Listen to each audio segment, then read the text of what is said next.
It was about 2 years ago. I had a horrible bus schedule. The earliest I could leave my educational establishment was 3 in the afternoon. I had an equally terrible course schedule.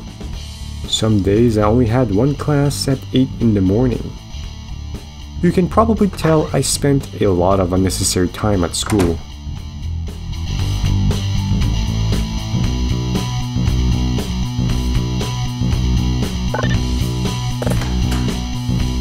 I put that time to good use though. I would go to the library, settle down, open the Hammer World editor on my laptop, and work on my source map. I was in the process of creating my masterpiece, a recreation of my local bus station. I can show pictures. I won't be doxing myself as I don't use the station anymore. And even if I still did, over 10 million passengers travel through it annually, so who really cares? I guess you can say I was halfway done. There are rooms missing and many things to polish, but the basic shape was there. It isn't perfect by any means, but it's not like I can just find some blueprints of the place. I did try my best, however, and my ultimate goal was to publish the map for everyone to see. Little did I know, the last modification I was going to make would occur on February 24th, 2022. Let's visit the current status of my map. Here's the entrance. The real place actually has 2 sets of doors, known as vestibules. I made some miscalculations, so I couldn't model the second set. These doors are placeholders.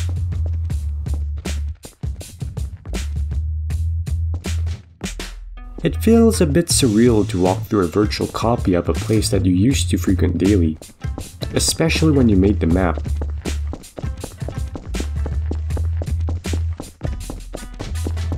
Each hole in the walls are supposed to have sliding doors, which is something I did not implement.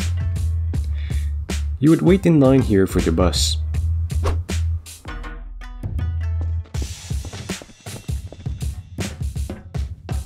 I like to sit towards the back of the bus. The seats in front from the rear door has too much cushion for a public seat in my opinion.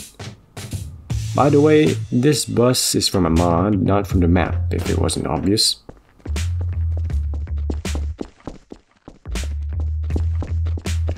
There are a lot of counter restaurants here. Subway, A&W, Tim Hortons. I remember when I first started frequenting this place, I thought I would be visiting Tim Hortons every morning and order tea here. It was short-lived though. I didn't care enough about tea to wait in line during rush hour. Of course, the obligatory vending machines. Here's an interesting fact. This bus station looks much more different now than when I started modeling the place. They did a full renovation, and in fact, I don't even know if they finished renovating. For example, this area where you would wait in line to see the clerk does not exist anymore. It has been moved here, where this big hole is. This ominous door leading to McDonald's is gone, and the restaurant doesn't exist anymore either. This entire section had many stores, including a corner store here, but it has since been mostly demolished. The stairs to go down the metro are around here and here in real life. There were also flights of stairs going to the second floor, but I never ventured there too much. Till this day, I still don't know what's up there. Here are the bathrooms. I never go there. I have my own secret spot where I can relax in a clean and unfrequently used bathroom. But it's a secret, not telling you. In real life, these are doors. I've always wondered what it would be like to drive a bus. I see buses run here every day. Sometimes I picture myself as one of the drivers, stopping here to pick up passengers. You may have noticed the grey skies. I chose this skybox because I actually enjoy this kind of weather, especially when a thunderstorm is about to hit. Something about the imminent rain is comforting to me for some reason. In a way, I made a time capsule. This building has forever been changed since the renovation. So the question remains, what happened? Why did I abandon this project? The answer is really silly. I got stuck. One day the entire project would work fine. The next day it would refuse to compile. Stuck at portal flow forever. The reason it would get seemingly frozen during compilation was because my map became unoptimized, or at least this is how I understand it as of today from reading forums online. For some reason, I did not bother looking too deeply into this issue back then, thinking I might have severely messed something up in my map and that it would be borderline impossible for me to identify my issue. Ultimately, I gave up on fixing it. I'm sure if I spent countless hours researching and debugging, I would have figured it out.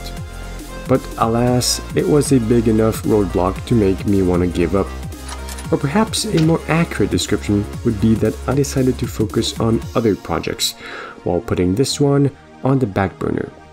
But little did I know, I will never redirect my focus on it ever again.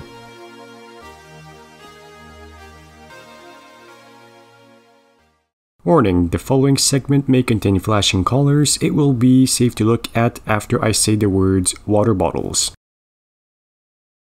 Let's go further back in time. Picture this, it is 2016, the year of Vaporwave, Eurobeat, and MLG Montage's last breath. Water bottles were being flipped, and the latest dance move was the dab. As for me, I spent the last 2 years laughing my ass off to hilarious Garry's Mod videos on YouTube. What's wrong with this PlayStation? Well, do you have any witnesses to prove this event actually happened? Look at me! Look at him! Hey! Any more witnesses? Our friend Knuckles. Where is he? Oh yeah! In a coma! This gave me inspiration to create my own series. But I didn't own the game. That's when I found Source Filmmaker, and it was free. Unfortunately for me, there were many roadblocks. First of all, the computer I was using definitely was not fast enough to run Source Filmmaker at an acceptable speed. Second of all, I didn't even have access to said computer whenever I wanted. I still tried though, despite the roadblocks. I made a few projects with it, but I eventually gave up not only due to the roadblocks, but especially due to the many distractions.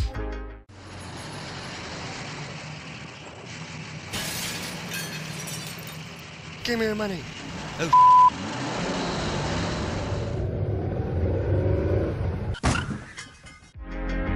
What would have happened if I had access to a fast enough computer to run Source Filmmaker in 2016 without lagging?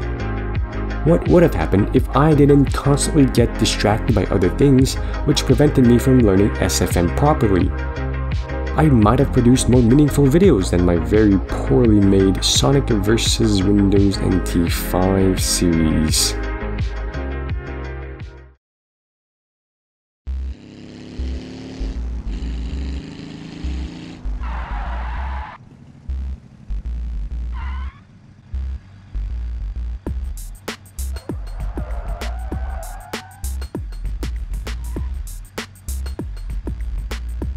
I have many other examples of giving up due to roadblocks. I tried programming in the past, but that didn't work out. I tried learning Blender, but that didn't work out. I tried learning about electronics, and I am progressing, but at an extremely slow pace. Now this all seemed very depressing, but you wanna know something? These roadblocks were definitely surmountable. Had I spent a little bit more time troubleshooting Hammer, I would have solved the issue, and I would have continued creating maps for Source games. Had I utilized my limited time efficiently, I would have probably made lots of progress in Source Filmmaker despite the limiting computing power I had. It shouldn't have stopped me as I managed to quote-unquote animate and render multiple videos in SFM back then anyway. The same can be said for my programming experience as well as Blender. So, what is the point of my video? Ultimately, I want to tell you to never give up on your projects. Don't be like me and give up easily. Even in the worst case scenario, the scenario with all of the roadblocks, you should at least still try your best, and it may actually work out. Picture this scene. Let's say you want to produce videos but you don't own a good camcorder nor a good computer. How do you proceed? It's fine if you don't have a great camcorder. Even if you only have an old mini DV camera, it is still usable. You can even use it to your own advantage. Set your film in the late 90s or early 2000s, approximately the same age of your camera. Now for the computer. Worst case scenario, you only have a Pentium 2 PC. Actually no, you have no computer. What to do? There are still options. Your school computer lab, a library, or maybe even your friend's house. No editing software? The library computer probably has Windows Movie Maker pre-installed under Windows, or you can use other free editing software such as Kdenlive. Now, this may sound like a borderline impossible task, but remember, this is the absolute worst case scenario, and even then, there is a solution to get your project done. Not ideal, but possible. I am sure that statistically, you guys have better equipment than my example. If there is one thing to remember from this video, it's that no matter what your roadblocks are, and how many roadblocks you have, don't let them stop your artistic endeavors.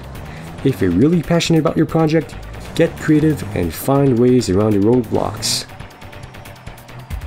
And there's a reason why I gave that specific example. I once had some pretty extreme roadblocks when it came to producing videos. For the longest time, I never had a good enough computer, and if I recall, I had to go to the library once to finish a project. But in the end, although my videos weren't very good at the time, it definitely allowed me to progress into what I produce today. And a special message for anyone struggling with ADHD. I know you're living life in hard mode right now, especially at the age of endless online distractions. I'm not exactly sure what your struggles are, but nevertheless, don't let that stop you from accomplishing your projects. You can do it! Think of it as another roadblock. It is a hard one to overcome, but I hope you can find a way to have your ADHD play ball with your projects. Well, this is the end of my video. Thanks for watching. I hope you found my past projects interesting and roadblock strategies useful. Stay tuned because I'm about to completely revamp my channel soon. See you next time.